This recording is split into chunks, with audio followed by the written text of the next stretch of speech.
All right. So again, hello, my name is Casey Prince Harvey. For those of you who have not had an opportunity to meet yet, today we are talking about micro, mini, and macro through the three modes of writing. So we're going to talk a good bit about our communications strand, and particularly the three modes of writing within our communications strand, and then dive a little bit into those micro, mini, and macro writing experiences. So we're going to go ahead and jump on in. Starting out with some housekeeping. First, we want to do some introductions. So again, my name is Casey Prince Harvey. I am Education Associate for Humanities and ELA Support on the standards side of the Office of Assessment and Standards here at the South Carolina Department of Education.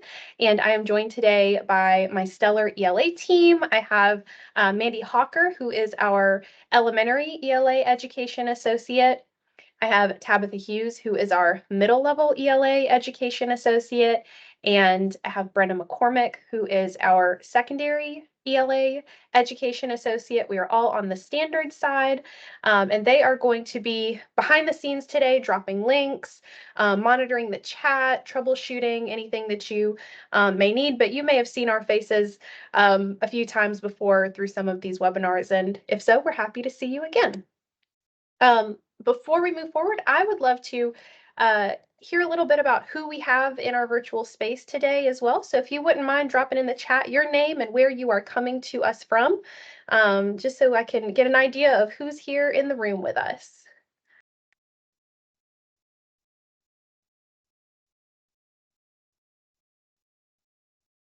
So again, if you wouldn't mind dropping your name, where you're from. Again, I'm seeing some familiar faces and some familiar names, which is awesome.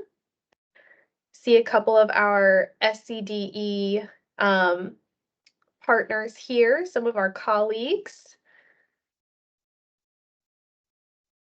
And it looks like I'm seeing a good representation from around our state, which is awesome, and different levels. I love to see that. Love to see a big group, lots of different experiences, lots of different locations. As long as I see recording. Okay, recording, great. They're gonna Very send you. good to know. All All right. And you can continue to put your name in the chat. I'd love to continue to see who is here with us, but I think I'm going to move us forward a little bit with our housekeeping. Next, we have our landing page. So Brenna is going to drop the link to our landing page in the chat. That is going to give you access to all of the resources that we discussed today, including our attendance form. So that's the next piece of business here, which is our attendance. We'll take a moment for you to fill out that attendance to let us know, again, who we are supporting and where we are supporting across our state with this session in particular. So if you would please just make sure that you complete that. It is particularly important because this is our first session where we are able to offer recertification credit. So we are happy to announce that we are offering 1 hour of recertification for each hour of webinar participation during our summer sessions. And we have just 3 requirements for receiving that recertification credit. First being your live participation, and attendance. So you do need to fill out that attendance form so we know that you were here and that you are actively participating during the session. That will help us as we are working on that recertification credit. The attendance form is on your landing page, and Brenna dropped it in the chat. And I'm sure she can drop it in again if you need to access it. There we go. So landing page and attendance, and the attendance is also on the landing page. So please make sure you complete the attendance. The next piece will be remaining in attendance for the duration of the session. So we can offer the recertification for those who complete the entirety of the session. And we will also at the end have our feedback form. And that will be that additional piece so we know that everyone was in attendance for the duration and that you have any takeaways that you can add to that.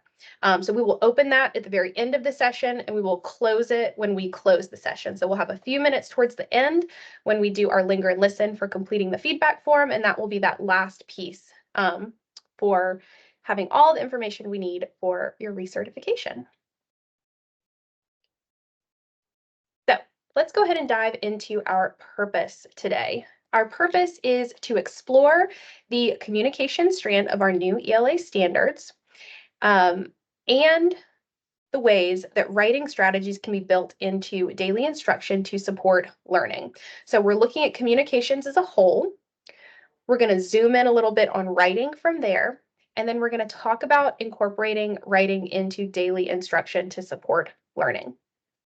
So if that is our purpose, what do you think is our why? Why would it be important for us to take an hour and a half out of our day and talk about these components, talk about these pieces? So I'd love to see in the chat a little bit about why you think we are talking about this today. What is our why to go along with this purpose?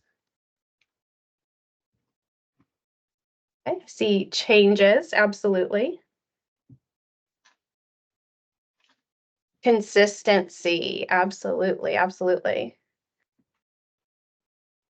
And Whitney, I think you're hitting the nail on the head. So we can best serve our students, right? And the best way that we can do that is to make sure we have a clear understanding of our standards and that we're really thinking about the best ways to support in the classroom. Prepare students for a changing workplace. I'm so glad that you mentioned that. Yep, consistency, clear understanding, serving our students no matter where they are. Absolutely. All right.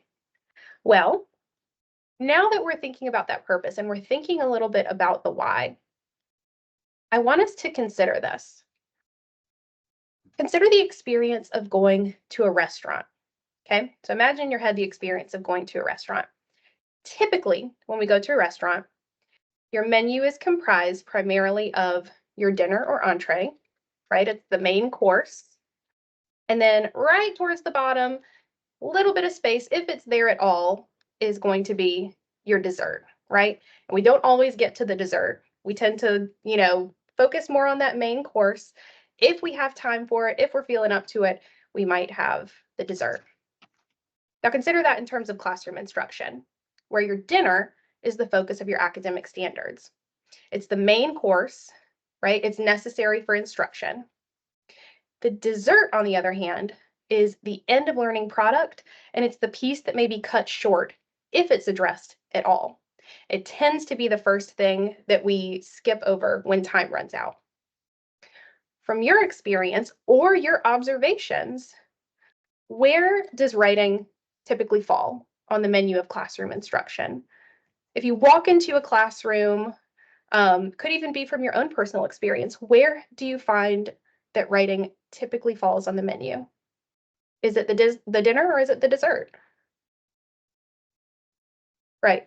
And I'm sure we would all love to say it's the main course, right?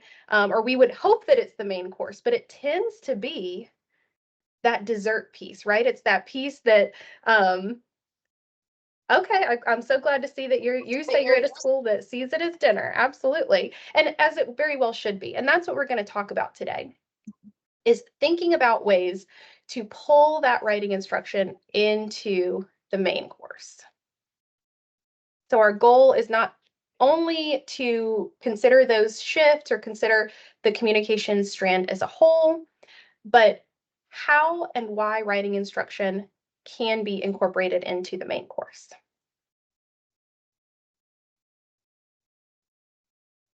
So we're going to address that today. We're going to hopefully meet that goal through our agenda, which again, we have kind of a short agenda, but we have a lot of time built into each of these sections. So the first thing that we're going to do is build some background knowledge on the communication strand and its connections to the bigger picture of ELA instruction and college and career and military readiness. So we want to focus on the what and the why in order to approach the how of writing instruction. And we're going to do that by looking at the strand as a whole and then zooming out to some of those bigger pieces as well. So let's start by looking at the written and oral communication strand as a whole. So in our new standards, we have 4 strands, the 4th of which is written and oral communications. And I have here on the screen an excerpt from our standards map, which is in the front matter of our standards document. It provides an overview of the written and oral communication strand, and we read it by looking left to right. So we see the name of the strand on the left, followed by the name of each standard within that strand, and the corresponding indicators, which are going to be the grade level expectations. Then when we get to the last column, we have the grade levels that apply to each standard. So I want us to take a moment to look at this standards map, just this section on written and oral communications. And I want you to share anything that you notice in the chat, anything that you notice about the written and oral communications piece that stands out to you.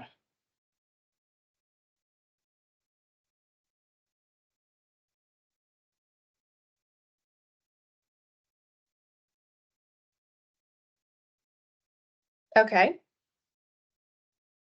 Handwriting, absolutely. Okay.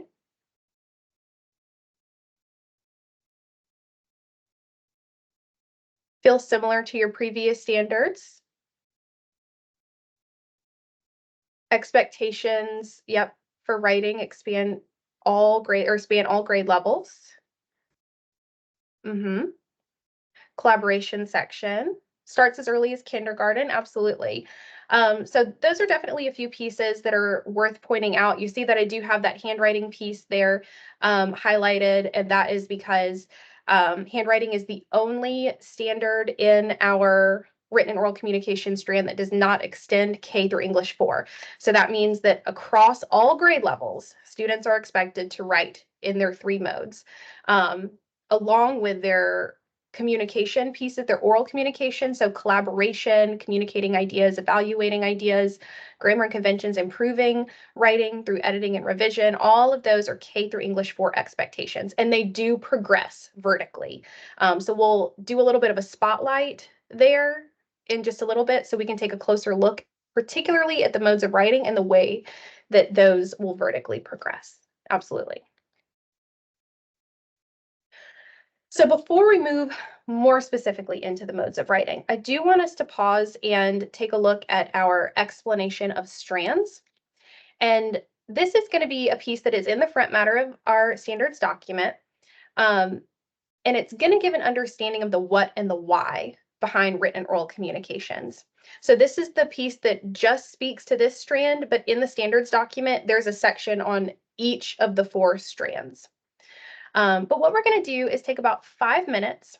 Brenna dropped the explanation of strands into the chat. I want you to take a moment to kind of skim and scan those couple of pages. And then we have 3 prompts here, 3 invitations to share. You can either share one takeaway from your reading, you can share one question that you have so far, or based on that explanation of the written and oral communication strand, you can share what your vision for student learning looks like based on that kind of overview. So we'll take about 5 minutes. It's 1:13 now. We'll come back at 1:18 for you to add one of those prompts, your response into the chat. Okay, so 5 minutes to open up that document and take a look.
And again, I think we had a couple people join us when we paused for our reading. So if you are just now joining us, we're looking at the explanation of strands, and we are taking another 2 minutes or so, and then we're going to add one of these responses to one of these prompts in the chat.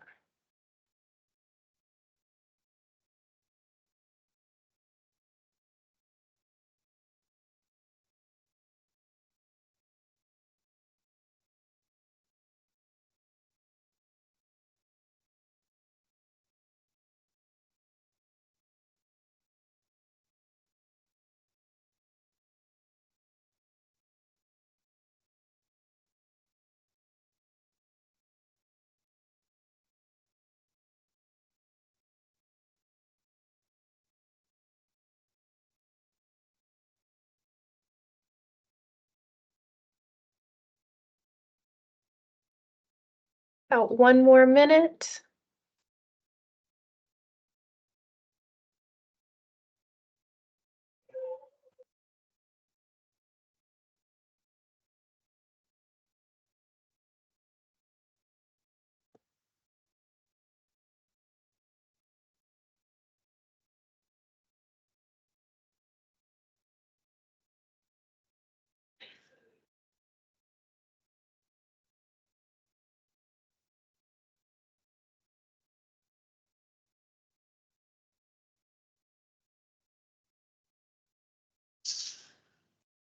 And I'm taking a look at the chat already, and quite a few of y'all are already hitting on many of the same things that I'm about to pull out. So I'm so glad we're thinking on the same page here. Absolutely. All right. So I'm seeing a few things. I'm seeing the emphasis on revising and editing, and that those are really two separate processes. We're emphasizing that revision. We're not just rewriting it in a neater handwriting and changing the spelling and calling it revised, but that both pieces are important. I'm seeing some of you pull out the various forms that those modes of writing can kind of occur in, that they don't have to be a one size fits all. I'm seeing the emphasis on handwriting and the inclusion of cursive handwriting, specificity and detail, examining sources. Absolutely. Seeing a couple of you mention the incorporation of the Kelly Gallagher quote in the section on revision and editing, mentor text. Yep, we're hitting very similar pieces here. Love that. Okay. So I had a couple of findings that I wanted to share, and I think some of that is what you also shared as well. So the first, just that reminder that we have 9 standards and 9 indicators in our written and oral communication strand. So the first 3 are going to be your 3 modes of writing, similar to 2015. W1, W2, W3 are now C1, C2, C3. Handwriting is the only standard that is not K through English 4. It will be K through 5, where it's directly addressed. Now, students may, of course, still need support in handwriting after 5th grade, but that's going to be the last year where you're going to see it directly addressed. Writing instruction is paramount in all 3 modes, because the expectation is for students to write in all 3 of those modes, beginning in kindergarten and extending through English 4. What many of you pulled out about the different ways in which students can produce that writing leads to that next point, which is writing instruction in a variety of formats for a variety of purposes is an expectation for students at all grade levels. The use of mentor text to marry that reading, writing, and grammar instruction is also included in there, which then goes to that piece that I think Will pointed out, and maybe a couple of other people pointed out, that very last paragraph that says the standards and grade level indicators are not intended to be taught in isolation, right? Rather, they're meant to be intentionally pulled together and incorporated based on need, based on what it is that you're teaching, based on where your students are at. So really taking those different pieces and components and putting them together in a way that is authentic.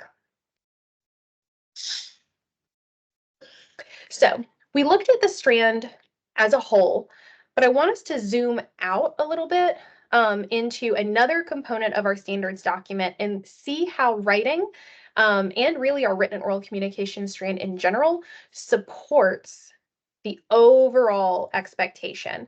So what we're going to look at here is an additional component of the standards, which is called the overarching expectations. And this is something that's new to our standards document. We did not have overarching expectations in 2015. And what I have here is an excerpt on the screen from the front matter of the standards document, and it sort of explains what the overarching expectations are. I want you to take just a moment to review that excerpt, and in the chat, share any words or phrases that draw your attention. And then I'm going to share some of our team's takeaways as well. But I want to see what's drawing your attention from this excerpt. I see what students do at every level. Interwoven. I love that a couple of y'all are pulling out interwoven. Absolutely. Perpetual practices. Fundamental skills and processes.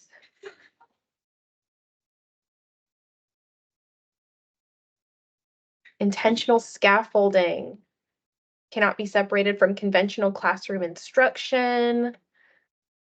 Yeah, and a lot of this is similar to what we pulled out as well. So first, these are those fundamental skills and processes, what we might call the business of ELA. We've been in the field for the last year trying to explain these overarching expectations and get people excited about them. Absolutely. Yeah, it's how we do business in ELA or in literacy. Absolutely.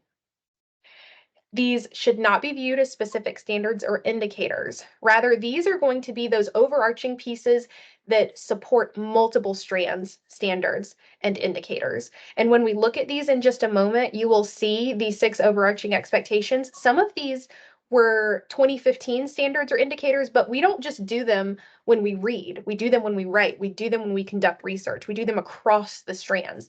That's why they're overarching. And then again, every level of English language arts instruction. So students are doing these things from kindergarten through English 4.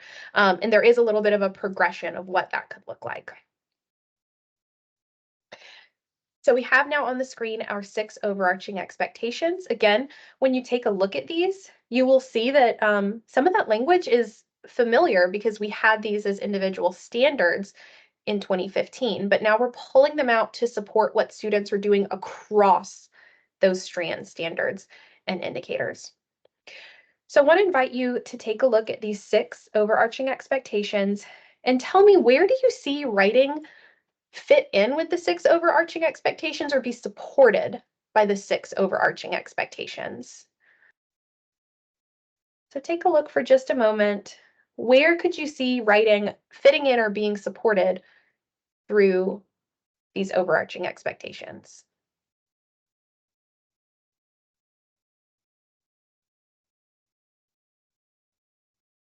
Okay, I see a lot of people saying all of them.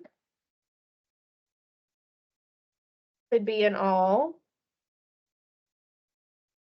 Absolutely, absolutely. And I'm in agreement here.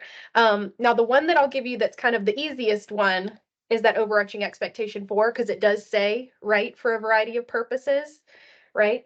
But we can make that argument that making inferences will support students when they write. Citing evidence will support students when they write. Creating quality work by adhering to an accepted format, right? So we're going to see, and I like what, Dana, what you've said, right? There's going to be some explicit ways that we're going to see that support. And then others, we know that these are going to be a part of those processes when students write, right? If we want them to write authentically and for a variety of purposes, they kind of need to do those other pieces.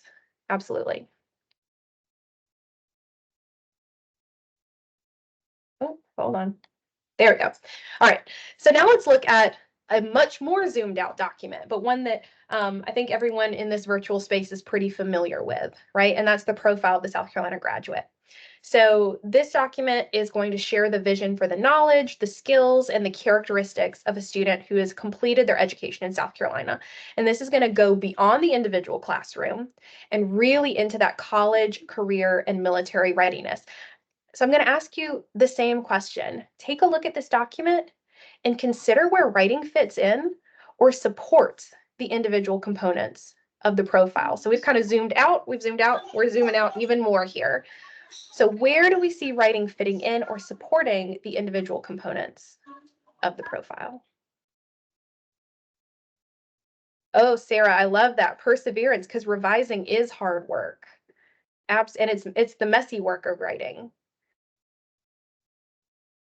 All the world-class skills, communication, creativity, collaboration and teamwork. See, we're kind of seeing everything, right? We're pulling out a lot of different pieces here, specifically in the skills, self-direction,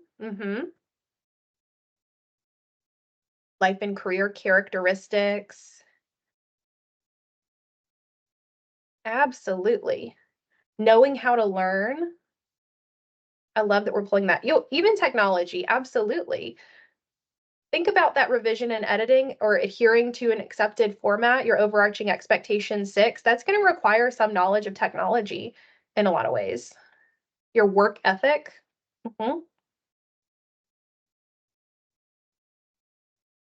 actually, let me go back here. Why would this be important that we're talking about the ways in which writing supports the overarching expectations and the profile? Why would this be important for us to kind of zoom out and think about? Absolutely. Preparing students is the end goal for all learners. These are life skills. Students have to be able to communicate in whatever their next step is after they leave their K-12 education, being able to effectively communicate. Absolutely. Audrey, I love that. It's that dinner versus dessert, right? We want students to master those skills and be successful. Then we need to make sure that it's something that we are really focusing on in our instruction, for sure. Okay, we've zoomed out a whole lot. Oh, Stephanie, I'm so glad you mentioned that. The importance of writing doesn't have to just be an ELA, it's a connection to beyond the classroom. And we can make the same argument with our overarching expectations. Those 6 don't just support what students do in ELA, they're going to support what they do across their content areas as well. And we actually have a document for that, which I can share a little bit later if y'all are interested. But for now, let's zoom back in on our written and oral communications strand, and more specifically, our standards that address the 3 modes of writing. So communications 1, 2, and 3. And we're going to look at those through our vertical progression. Now, I will say this is, and amongst the ELA team, one of our favorite pieces of the standards document and any of our documents that we've shared in the field, because it gives you the K-12 progression of each indicator. So it's going to take all of your indicators and it's going to put it K through English 4 so we can see where that learning starts and how it progresses over time to get students to their end goal, to that English 4 end of learning expectation. What you also see with the vertical progression is that the terms that are in bold are going to indicate the introduction of new skills or concepts. So this is going to be on the screen. This is our standard for improving writing. So this is communication 5, which talks about revision and editing. And we can see, again, K through English 4, how students begin to learn that skill and how it develops over time.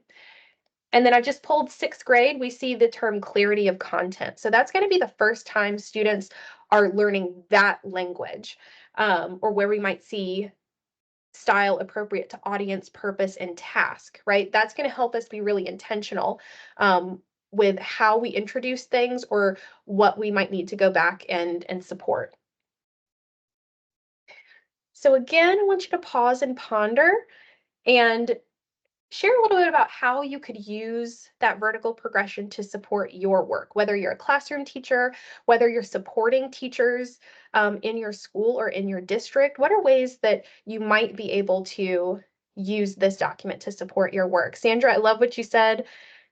Use it as a resource for training and planning sessions with your teachers, differentiation. Absolutely. Vertical planning between grade levels in a school.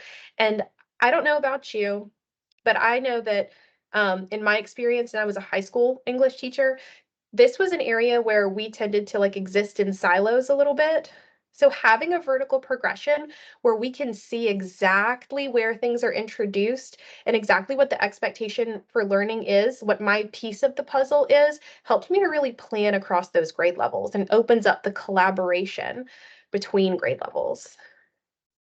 I see more intentional planning, prior knowledge to review. Absolutely. So this will let you know where students should be coming to you at, where you need to get them to go, where might there be a gap that needs to be addressed. Absolutely. Oh, you're in a K-12 school looking at vertical progression in your cluster groups. Awesome. Knowing the focus of instruction at each grade level. Yeah, it keeps you from also making assumptions about what students are coming to you knowing, um, or thinking, they definitely learned that in such and such grade, or they didn't learn that in such and such grade. Personalized learning, love that. Just taking a look back. Oh, as someone who teaches 7th and 8th, very helpful in showing you how you can progress your own instruction.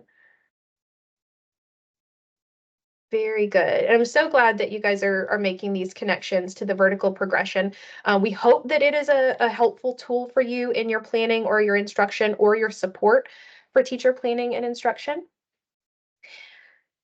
So now that we have kind of an overview of our vertical progression, I want us to take an opportunity to dive into um, the vertical progressions that are specific to our 3 modes of writing. So Brenna put them in the chat a little while ago. They are also on your landing page. I've taken each of the 3 modes of writing and I've put them in their own vertical progression. So you've got 3 documents, one for each of the 3 modes. So I'm going to give you a moment to pick one of the 3 modes, whichever one you want. You have access to all 3, so you can go back and look at all of them, later. But for our purposes today, we'll just look at one. And we're going to do a little activity called navigating the C's. So I'm going to give you a couple of prompts that you can respond to. I'll ask you just to put one in the chat when we finish reviewing. But the first one would be to consider any shifts from 2015 that you notice. If you pull up that particular mode of writing, are there any shifts from 2015 that stand out to you? You could also consider how the learning in earlier grades extends and supports learning in later grades if you're looking at it from that K-12 point of view. How might this learning and instruction, or what might this learning and instruction look like in classroom application? So if we're seeing what the actual expectation is for each of those grade levels, how could we translate that into classroom instruction? And then from your lens, what support will teachers need in implementing that new standard? So there are a few different options here for what you could respond to, but we'll start by taking 7 minutes just to do a look through the document and then choose one of those prompts to respond to. So I'm going to call it, it's 1:34 now, but I'm going to call it 1:35. So how about at 1:42, we'll come back together to share in the chat. I think that, did I math right, y'all? I hope I did. So this is going to be, Nancy, the C1, C2, C3 vertical progressions. And you're just going to pick one to look at for our time. And Brenna just dropped it in the chat. Thank you. Leaving from our secure status, and we may resume activities as normal. Thank you. So 1:42.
We're going to take about 3 more minutes.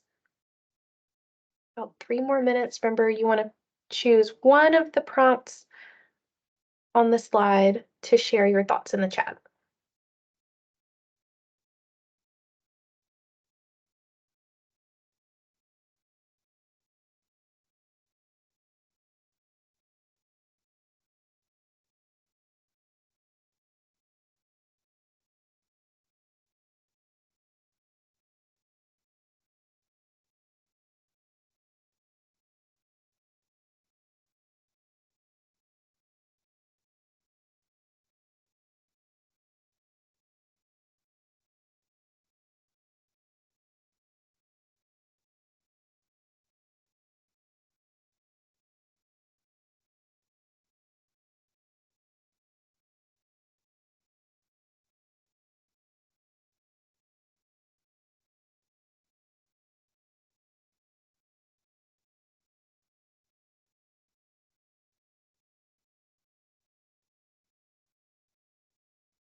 We've got roughly a minute and some change left. So while you are dropping your ideas in the chat, I'm just taking a look through.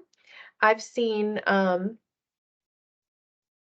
quite a few people mention argumentative writing and really looking at the middle level grades with the introduction of alternative perspective beginning in 6th grade, followed by it switching to counterclaim in 7th grade, and then students refuting a counterclaim in 8th grade, and the way that that progresses from grade level to grade level. I've seen a few people mention that. I've seen just the progression itself and the way that as you move through the grades, the skills become a little bit more nuanced, the expectation rises. So it's really important that students get those foundational skills in writing in the earlier grades to support the introduction of some complexity moving into future grades. A couple of you have mentioned the narrative in other modes of writing, which begins in English 2. And I've seen a few of you mention that students may need support on that, and teachers may need support on that. I am actually hosting a webinar later this summer on narrative and other modes of writing. In fact, we'll talk about our writing sessions because we have what is it, Brenna, 6 other writing sessions that we're hosting this summer. So you'll get the dates for those as well as the link to register if you're interested. And argumentative writing, some of that nuance in 6th and 7th grade seems pretty similar. That main piece there between 6th and 7th grade is the switch from alternative perspective to counterclaim. We'll have some support, additional support coming out within our rhetoric support document this summer. So you should be able to see a little bit more of a clear progression from alternative perspective to counterclaim to then refuting a counterclaim. Absolutely. Yeah, a lot of that shift, you see a lot of those skills are being learned in middle school, or they're being introduced in middle school, and they're refining moving into high school. Absolutely. I see that you're mentioning there is a clear progression. It really helps you to see exactly what the expectation is at a particular grade level and knowing what skills they should be coming to you with, but also where you might need to take a step back and provide support to get them to where they need to go. Absolutely. I'm just taking another look through to see if I've missed anything. I think those seem to be the general pieces. So thank you for sharing. So a few pieces that we wanted to point out as well. When we look at our modes of writing from 2015 to 2023, you may see that they're going to be a little bit more clearly articulated and streamlined.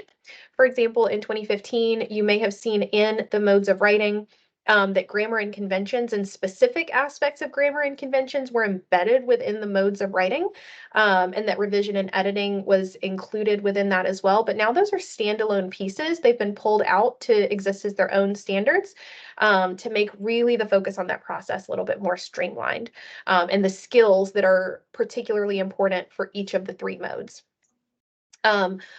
An additional piece here is that students are asked to establish a tone and style appropriate to the purpose, task, and audience when writing in all three modes. So that's going to be a piece that you see really sort of beginning in middle school across the three modes, that that students are expected to be really intentional about the choices that they make in their writing and how those choices impact their audience or how they're appropriate for the purpose or the task.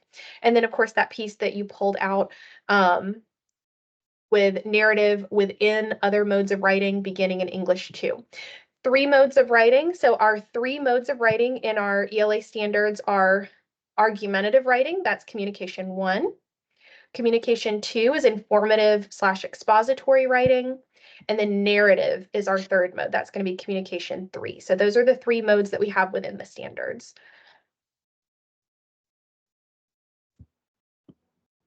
All right.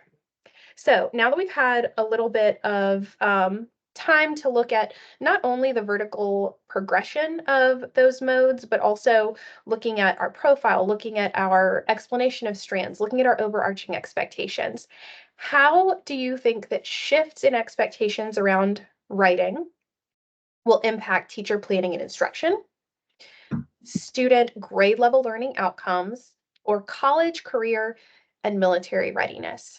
So just pick one of those. I want you to tell me where you think or how you think some of these shifts, some of these pieces that you've noticed will impact in that particular area. Mandy, I see targeted mini lessons that are tightly aligned to indicator expectations, teacher accountability, planning across grade levels, that focus on intentionality, teacher and department planning, helps teachers avoid overlap of teaching similar concepts or skills year after year. My example of that, y'all, and I'll be the first to admit that I was doing parts of speech in 9th grade because I was like, they need to work on parts of speech. And maybe they did need to work on parts of speech, but then we never got past parts of speech. So a vertical progression like this would help me see, okay, this is where they needed to know it, but here's everything else that we need to work on to get them to where they need to be at their grade level. Teacher accountability, intentional planning, that clear expectation for what they're accountable for also keeps you from being so overwhelmed. You think you have to teach every single aspect of ELA in 180 days, and that's just not feasible. So you want to make sure you really know your piece of the puzzle and, really focus in on those skills. Better college prep. As teachers plan, the progressions need to be communicated with student success criteria. Absolutely. Your school is planning to rework your vertical articulations. I love to hear that. More focused lessons when writing and making the connection to reading. Oh, Mandy, good question. With the vertical articulation, how can teachers use it to plan for a varied group of writers in their classroom, meet the students where they are, and develop them to grade level expectations? Writing will be included much more often now than before. That is the hope. That is the hope that we start moving from our dessert into our main course. As a parent of college student, feel students will be better prepared for college. Planning and accountability, tap into your personalized learning coaches for support in writing progression. Absolutely, yes. I could shout that from the rooftops. We have a fantastic personalized learning team here in the Office of Assessment and Standards who work specifically on student-centered instructional practices. And our work around writing is a great opportunity to tap into that resource. Absolutely. All right. So that was a whole lot. Getting that overview, getting that background knowledge, making sure we understand the what and the why. But we do want to also talk a little bit today about the how. So we're going to talk about those micros, minis, and macros and how we can use that as a structure to support learning in our 3 modes of writing that are in our new ELA standards. So I'm going to ask you a question here. You took a look at the vertical progression. You took a look at all of these pieces within our standards. Where was the essay indicator? Where was the indicator in our standards document that explicitly said a student had to write an essay to demonstrate mastery?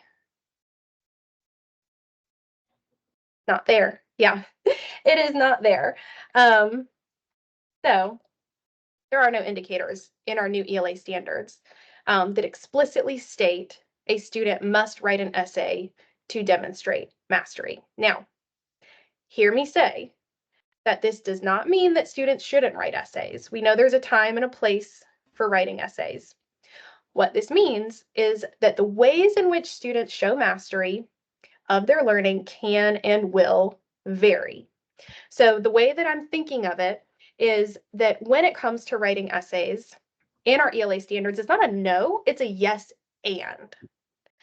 But I want to actually show you where that appears in our document and what the why is behind all of that, more than just essays, Dana, absolutely. So let's talk a little bit about what our document actually says and what that means for student learning.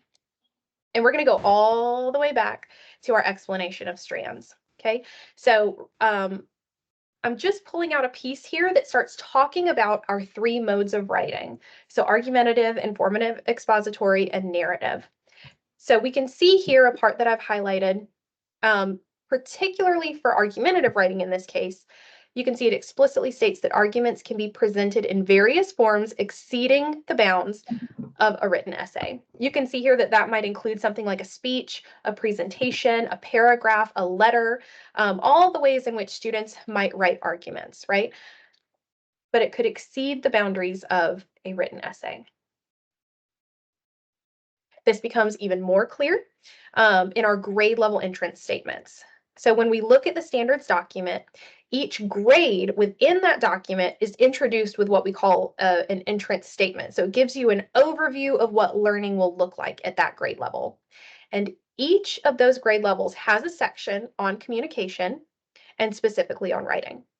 So I'm giving you an example here from 6th grade, and this is the section that speaks about communication and particularly ways in which students can write to demonstrate their learning. So with the 6th grade example here, you can see a wide variety of written pieces that would include essays, but also could include things like a professional email or a personal letter, right? So we know that these are ways in which students can demonstrate mastery when it comes to writing across those 3 modes. And these will get more specific as students move through their grade level. So really starting in 6th grade and then moving through English 4, the examples start to become much more specific to college, career, and military readiness. You'll see some examples in elementary school, but they become much more specific when we start moving into those middle level grades. We can also see this at the individual indicator level. So standards and indicators, here we're looking at 3rd grade and we're looking at informative/expository writing. So a couple pieces that I want to pull out here is that we see the indicator for 3rd grade says write informative/explanatory pieces. And then underneath that, you see there's a gray box with what we call indicator insights. And these are new to our document. So they give you an additional bit of clarity or support around the language of the indicators. And what we see here for that particular indicator is that informative pieces can include, but are not limited to, essays, brochures, pamphlets, projects, and infographics. So it's giving you additional examples of how students can demonstrate their mastery in that particular mode of writing. So why is this? Why do we have these pieces that are built in here? And why are we saying beyond the boundaries of a written essay and including lots of different examples? Well, let's look at the end of learning expectation for writing with an example for English 4. So this really is our end of K through English 4, K-12 education when it comes to writing, and looking at argumentative writing. So here we see again, the indicator language does not include essay. It instead says students write arguments. And then we look at the sub-indicators, so those A, B, C, D, all of those pieces. And we're going to pay particular attention to sub-indicator E, which is that students are expected to maintain a style appropriate to task and audience. And like I said a little bit earlier, this expectation is actually embedded across all three modes of writing, and it begins as early as middle school. And what this really comes down to is the intentional choices that students make as authors when creating their written pieces, and the importance of understanding that there's more than one way to address a challenge or a task. And in order for students to master that concept, they need ample experience addressing tasks in a variety of ways and becoming intentional in the choices that they make. And this also supports our overarching expectation 1, which we referred to earlier, right? So again, strong standards-aligned instruction around writing supports success in writing for a variety of purposes in a variety of formats. So we know that students will be asked and tasked to write beyond the essay format when they leave the K-12 setting. So while the essay is an important instructional practice and it should continue, based on the context and whatever purpose they may have for their writing, we want to still think of that as the yes and, right? Or the more than just the essay. Let's circle back to that analogy of dinner and the menu, right? So remember that writing often falls into the dessert category based on the responses that we had in the chat earlier, right? We tend to kind of put it at the end. It's often relegated to the end of learning essay or a larger written piece, right? We have a whole unit, we read text, we look at a whole topic, we do the essay at the end, we check the box, right? We've mastered writing. But that doesn't always give students the ample opportunity to truly master the skills necessary to be a proficient writer. And it goes back to that same idea. The strong standards-aligned instruction around writing supports success in writing for a variety of purposes in a variety of formats. Our overarching expectation 1. So the goal is, instead of putting writing on the dessert menu, we again want to think about adding that writing into the main course, right? And ensuring that students have lots of experiences writing in a variety of ways for a variety of purposes in a variety of formats for multiple audiences, right? So same question as before. So how can we do that? How can we shift writing from our dessert into our dinner? So one instructional practice that can support authentic writing in all three modes is the use of what we've called micro, mini, and macro writing experiences. And this is not something new. This is something that we're giving a structure to, and we're naming it and we're validating it, right? So these are things that teachers may be doing, but they might not be calling it that, or they might not be using that quite the same structure. But our micros, minis, and macros are experiences that could take place in less than one class period with a micro, 1 to 2 class periods with a mini, or a traditional culminating product with a macro experience. These can be used throughout an entire unit of study. They can be connected to one topic or text. They could be used as individual pieces, and they could be adapted across the three modes, right? So just providing a structure like a micro, mini, and macro can support that writing across the three modes. The micros, minis, and macros are also an opportunity to intentionally incorporate your mentor text, right? That was a major component of the explanation of strands. And I heard quite a few people in the chat say that mentor texts are a very important component when you're providing instruction around writing, right? Allowing students to emulate the style or the structure of another author. One thing that I will say when it comes to your mentor text is one great way to find your mentor text would be through your high quality instructional material. So your textbooks that you'll get that are aligned to your new standards in the coming school year will provide a variety of text and resources that can be adapted to these experiences. So that's a great starting point when you are looking for your mentor texts. We're going to look at some examples just to get us started.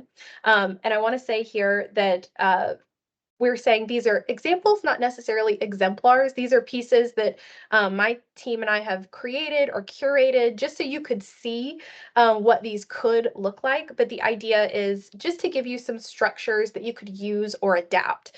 So I'm going to show you a couple of examples, and then you're going to have an opportunity to explore additional examples in just a minute. And then the most important part, I want to give you an opportunity to share examples, because you don't get a lot of opportunity to have this much expertise in one place at one time. And that's a valuable opportunity to collaborate and share ideas. So let me go ahead and show you a couple of examples to get us started. So the first one we're going to look at is what I'm calling a micro example that I've connected to Communication Standard 1. So this is going to be your writing argumentative piece. This is something that we have called Hot Topics, and it invites students to select a prompt on really kind of a silly topic and create a claim with evidence in about 5 minutes. I don't know about you, but as a high school teacher, students would argue about Apple or Android or Clemson or Carolina or which fast food restaurant made the best French fries. I mean, they had very strong opinions on these things. So just providing 5 minutes for them to work on creating a claim and using some evidence and then sharing their thinking with a partner or group starts to hone in on that skill. And again, this is a micro experience. So this is something that they do in a very short amount of time. And in this case, we're focusing in on just a sub-indicator of argumentative writing. We're just focusing on that sub-indicator A, right? We're introducing a claim and we're supporting that claim with logical reasoning and relevant evidence. So this would be one experience of many that students would engage in, to achieve mastery. We could then adapt this into like a four corners activity. We could use it as the start of an anticipation guide, or over a period of time, we could use this to build out a piece where they go back to this claim and then they start thinking about their counterclaim. Then the next day they come in and build, how do we refute that counterclaim? And they build on it a piece and a piece and a piece at a time to something that's a little bit bigger. But this is just that micro experience. Next, a mini example. This one's going to be for Communication 3, so writing narratives. And we are starting with a mentor text here. And this is one that I'm sure a lot of people in our virtual room right now are aware of. There is not a first day of school I have ever experienced where some teacher in the building did not write a Where I'm From poem, right? So we are starting with the Where I'm From. And this one is our mini, so 1 to 2 class periods. So the first piece of that would be for students to review the mentor text. They're going to note the author's use of figurative language, structure, or other techniques, and that's pulling in our applications of reading. That's hitting our reading standards. And then from there, students are going to use those same techniques to craft a similar poem. They could do this individually. They could do it as a collaborative poem, either about a group or as about a whole class, which could also be an interesting way to establish norms in your classroom, right? The Where I'm from classroom 205. That was my classroom. I'm from 205, right? And these are the things that we do in 205. So there's your mini example. A micro example. This one is for Communication 2, so writing informative or expository text. And this one is that culminating product after students have had an extensive experience with reading a selected text or text on the same topic.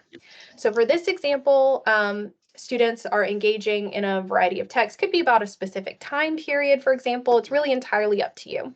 But from there, the class as a whole creates a student newspaper, and it includes articles relevant to the original topic or text. So each student will not only have to create the individual article using relevant content knowledge from the text, but they're also going to have to be intentional about the style, text features, and tone of newspaper articles, right? So there's a whole other component there. And then at the end of that, students will publish that together in a newspaper format, and they could share it with a wider audience on paper or digitally. So just another idea there of a macro, a more culminating experience. So I want us to pause and ponder here. Tell me what you notice about these 3 examples that we just looked at. Is there anything that stood out to you?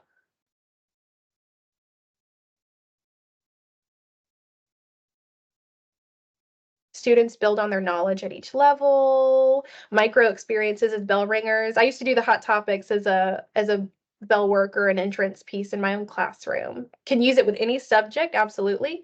It's opportunity for student choice. You can integrate your reading and writing, could be progressive. So I think I said earlier, you could take micros, minis, and macros, you could do them all within the same unit, right?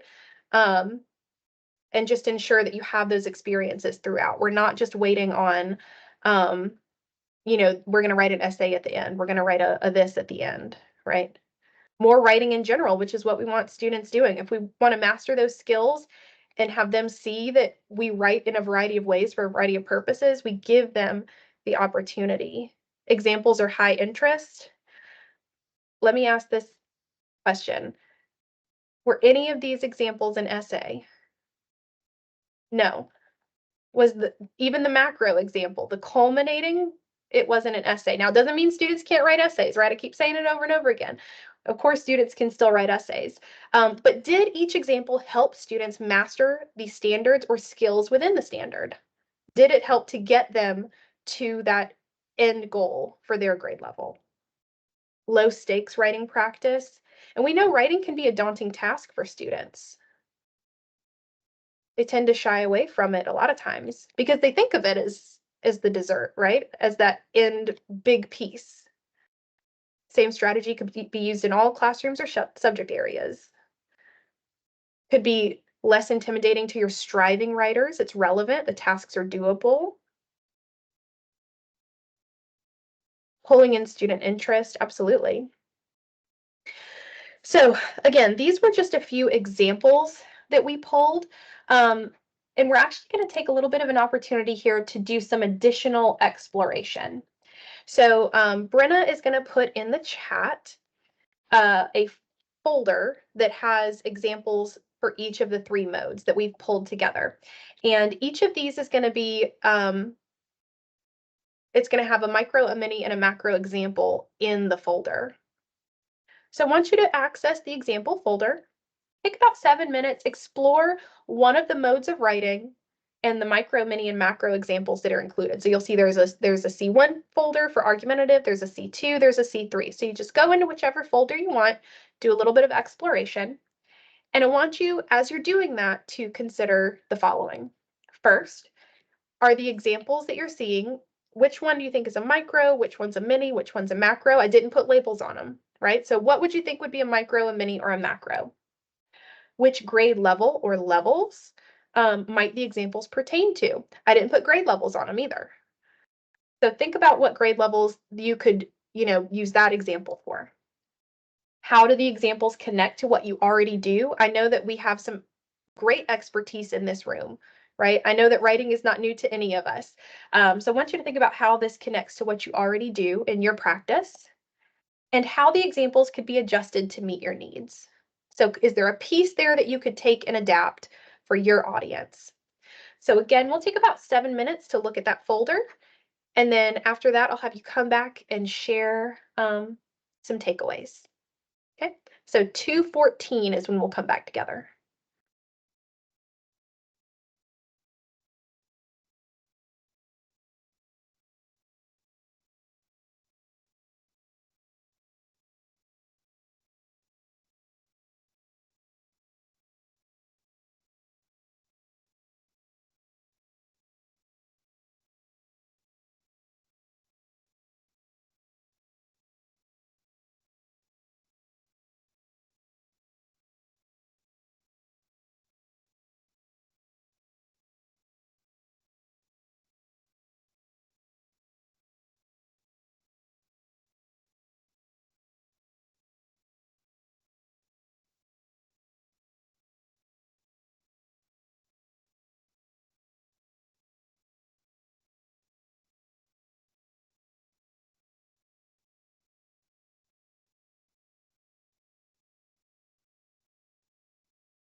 So I know we said that we would come back together at about 2:14, but just for time's sake, I might bring us back together a little bit sooner. And I'm already seeing some examples or some ideas in the chat. So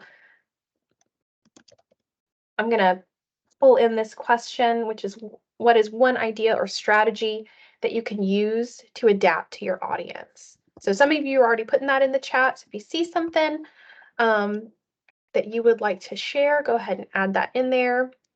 If you are still looking, that is perfectly fine. You will have access to this folder, so you can go back to it as many times as you want. And I'm just taking a look through what I see so far.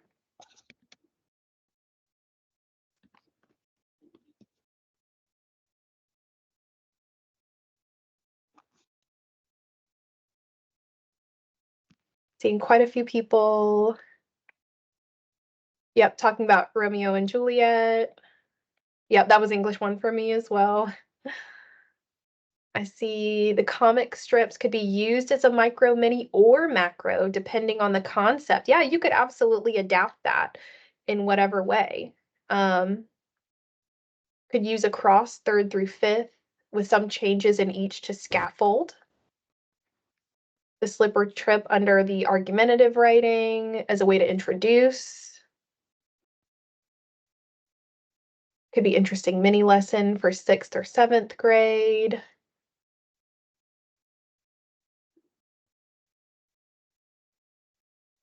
And I love that idea of, yep, the investigation with Friar Lawrence. Hook sort could be a good introduction for the art of using a hook in narrative writing. Hot topics and anticipation guides. Oh, the one with the pictures, absolutely, absolutely. And that actually is a resource, if I'm not mistaken, that the New York Times puts out, is it weekly? I think it's weekly, where they post a different picture and allow students to, ask questions or write out details. And then it may be later on in the week that they post what the actual context of the picture is. The character action and setting appears to be for elementary students.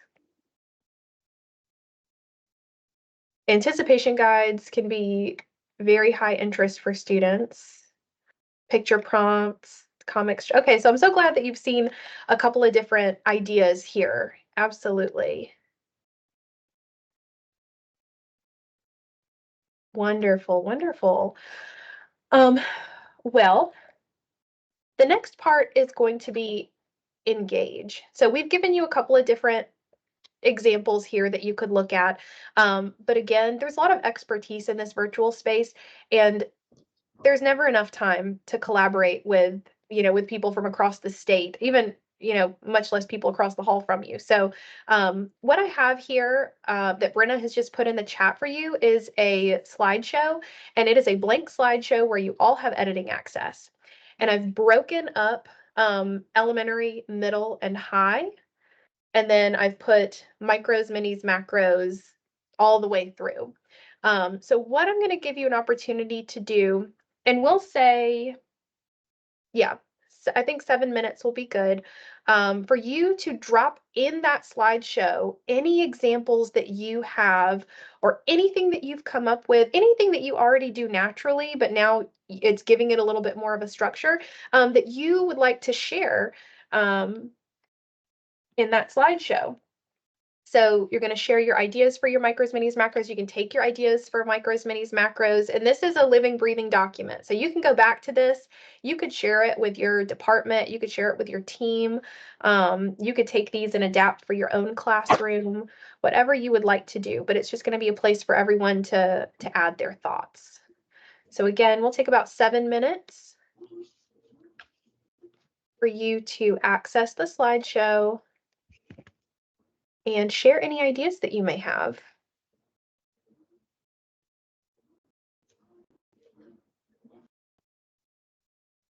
So we'll come back together I'll start wrapping us up about 2:21 on this piece.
And just checking in right quick, does everyone have the link for the slideshow? I think Brenna put it in the chat, and I'm pretty sure I also put it on your landing page. So you got a couple places you could access it.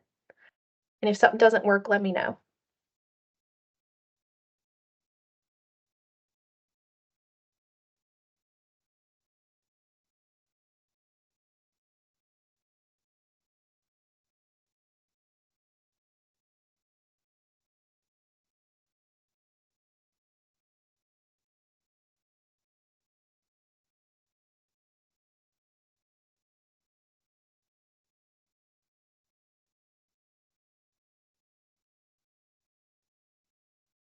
I think that's it. Brenna, do you mind putting the slideshow in again? The link to the slides?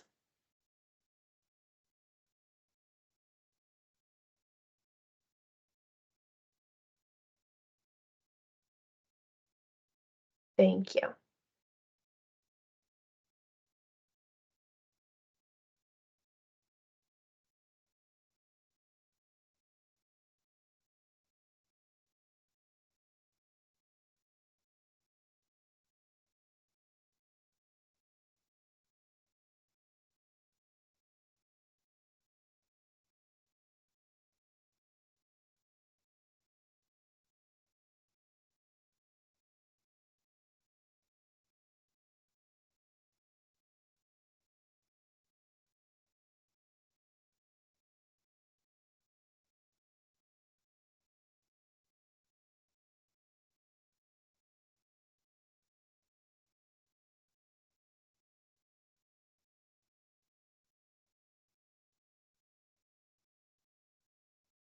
We'll take another 2 minutes or so to share any thoughts in the slideshow, any ideas you have, or if you want to collect any ideas from the slideshow.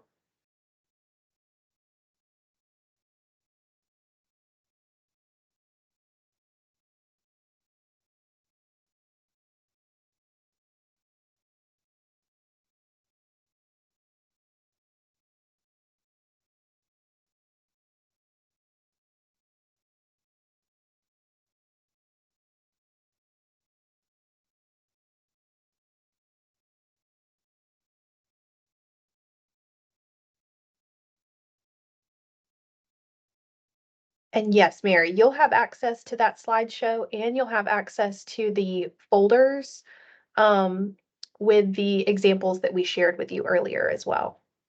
And those are on your landing page.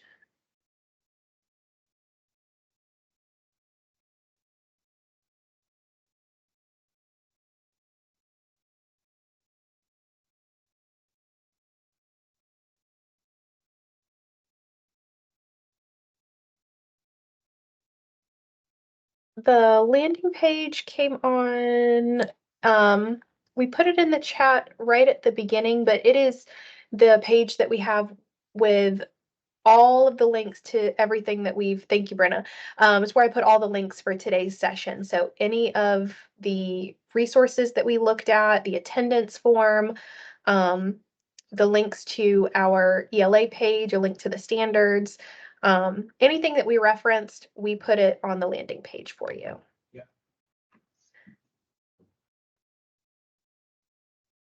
And with it being 2:21, I'm going to ask, same thing as before, was there an idea or strategy that you saw in the slides that you could use or adapt with your audience?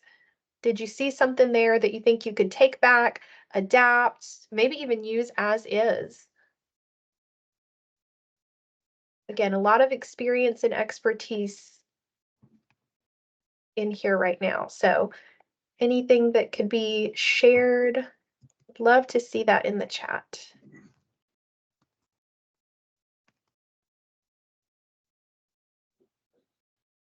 Roll a dice, be great for kinder and first. Taking the picture idea back. Writing a letter back home. Comic strip. Oh, investigation combo. Okay.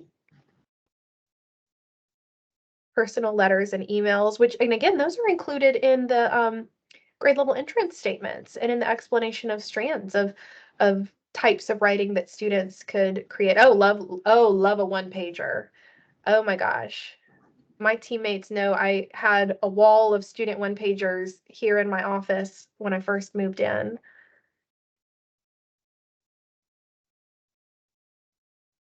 Social media character profiles, very interesting. Lots of good ideas. All right, fabulous. So that's going to take us to our clarity and closure. Again, you have access to the slideshow where you can share ideas or collect ideas if there's something you wanted to go back to later, or if there was something that comes up that you wanted to add. You have access to that, as well as the access to the examples for the micros, minis, and macros. So you can always go back to any of that if you want a deeper dive, but we're going to move into our clarity and closure.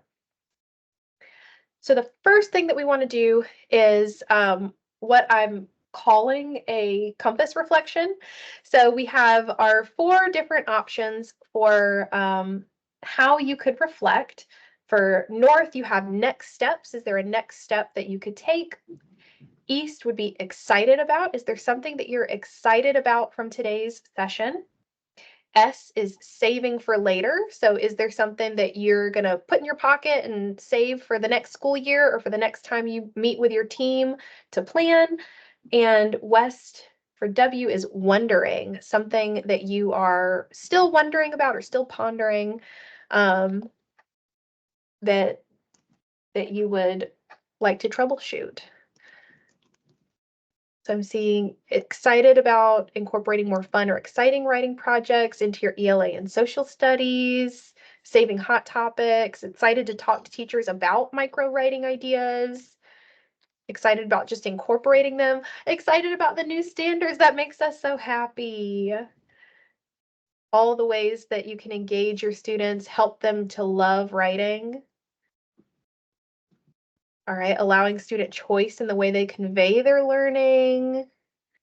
The terminology of micro, mini, macro. And again, I know that a lot of us have been doing this in our classrooms, right? We're just giving it a structure and we're giving it a name. And like I said, we're giving it validation because we can look in our standards and we can see ways throughout the document that support that. Excited about planning, saving ideas, being more creative with writing in the classroom. Oh, I love that. Wondering, can you build a repository of micro, mini, and macros for your youngest writers, your K1s? Absolutely. Excited about the new standards and adding more ways to write. The pause and ponder. Oh, thank you. Yeah, anything that I've done here too, like our pause and ponders, our compass reflection, navigating the seas, like take that, use it with your audience, adapt it however you want. Exploring the next steps. Excellent. And definitely time for going through these is definitely needed. An hour and a half is just enough time to scratch the surface. Absolutely. Wondering how to engage these into the new units by exploring the standards, working with the new text. Absolutely. So starting with those instructional materials and seeing what's in there and how you might be able to take some of this and adapt or use in addition. Implementing writing into the dinner section instead of just the dessert section. Awesome. Interweaving your micros, minis, and macros into instruction. Awesome. So I want us to revisit our purpose here, which was to explore the communication strand of our ELA standards, and the ways that writing strategies can be built into daily instruction to support learning. And I just want to check in, like we do at the end of all of our lessons. Did we meet our purpose for today? Did we do what we said we were going to do? Awesome. I love to hear that. Just like to make sure that we feel like we met our goal. Perfect. Awesome. Couple of pieces that I want to make sure you know. First is that this was the first in a whole summer series on writing. So we started with the micro, mini, macro, but we are diving into our first 5 standards on communication. So all of our standards that incorporate writing. So argumentative writing, informative writing, narrative writing, grammar and conventions, and then improving writing. So our revising and editing, each of those is going to have its own 1.5 hour long webinar. And today was just the kickoff to start thinking about those micros, minis, and macros, because our goal, and Brenna and I are tag teaming these sessions this summer, we are going to talk about how we can use micros, minis, and macros throughout each of those standards. Yes, the summer series is a focus on our secondary standards, but if you would still like to attend, if you're a middle level teacher and you're just curious about what this could look like or how middle level is going to get students to that secondary expectation, or you're just interested in attending, yes, you can still register for the sessions. We will record the sessions and we will send the recordings and the materials to anyone who registers. So you'll get all of that. The only thing that you will not receive if you can't attend, live would be the recertification, because that you do have to be in live attendance, but you can get everything, all the resources, the recordings, everything if you register. So yes, Brenna has the link for that in the chat, and it's also on your landing page. The last little piece that we're going to do here is our feedback form. This is the last piece. You do want to complete the feedback form so we know that you were here for the entirety of the session. And we're going to keep it open until about 2:40. So we'll keep it up for about 12 minutes before we stop accepting the responses. So you do want to take just a couple minutes to complete the feedback form. Let us know about the relevance, the actionability of today's session, and there's going to be one spot for a takeaway. Yes, Megan, these summer sessions for writing are going to be secondary focused, but if you're interested in attending just to learn about the secondary portion of the standards and micros, minis, and macros for those, then you're more than welcome to still attend or register if you just want the recordings and resources. So, like I said, Brenna has the link to the she does have the link to the registration, but she also has the link to the feedback form in the chat. So we're going to keep that open for just a little bit. Again, I'm Casey Prince Harvey. This session, you can put in there micros, minis, macros. And other than that, we're just going to linger and listen for a few minutes. So if you have any questions or anything that we feel or that you feel didn't get covered during our time together, we'll be here for the next few minutes. So I'll go ahead and stop our recording and we'll just be here for a few minutes if there's anything you need. And if not, just make sure you complete